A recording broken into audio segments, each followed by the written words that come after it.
मई 1999 के शुरुआती दिनों में भारतीय सेना को पाकिस्तान की इस बड़ी साजिश का पता चल चुका था।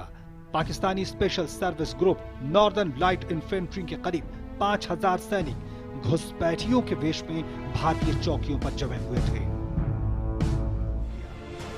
भारत ने अपनी ही पहाड़ियों पर छुपे बैठे पाकिस्तान के सैनिकों पर भीषण पलटवार किया।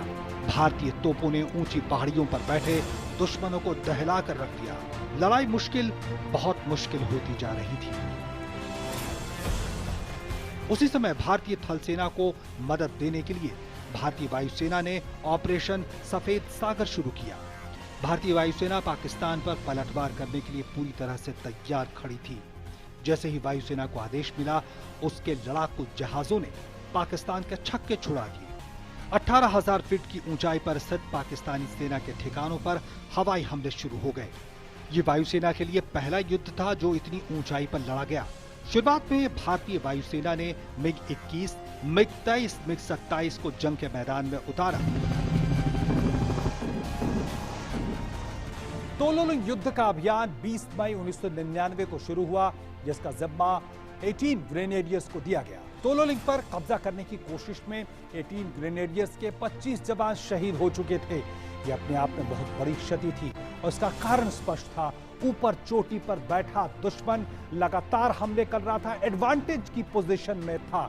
जब 2 राजपुताना राइफल्स के जवान भी जब 18 ग्रेनेडियर्स के साथ मिल गए तो इस चोटी पे उन्होंने जबरदस्त हमला किया और नुकसान होने के बावजूद यहां पे जबरदस्त जीत हासिल की, जिसने कारगिल की लड़ाई का रुख ही मोड़ कर रख दिया। टाइगर हिल पर अंतिम लड़ाई की शुरुआत 3 जुलाई 1999 की रात 8 बजे शुरू हुई। बोफोर्स पीछे से गरज कर जवानों का हौसला बढ़ा रहा था। अगले दिन सुबह 11 बजे जवान टाइगर हिल की चोटी के बिल्कुल नजदीक पहुंच गए।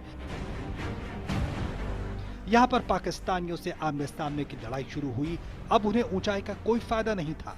रात 1:30 बजे टाइगर हिल की चोटी भारतीय सैनिकों के नियंत्रण में थी। भारतीय सेना एक के बाद एक द्रास, कारगिल और बटालिक सेक्टर की तमाम हिमालय की चोटियों पर विजय का तिरंगा लहराती रही। आखिरकार 26 जुलाई को आखिरी चोटी पर भी जीत पा ली गई।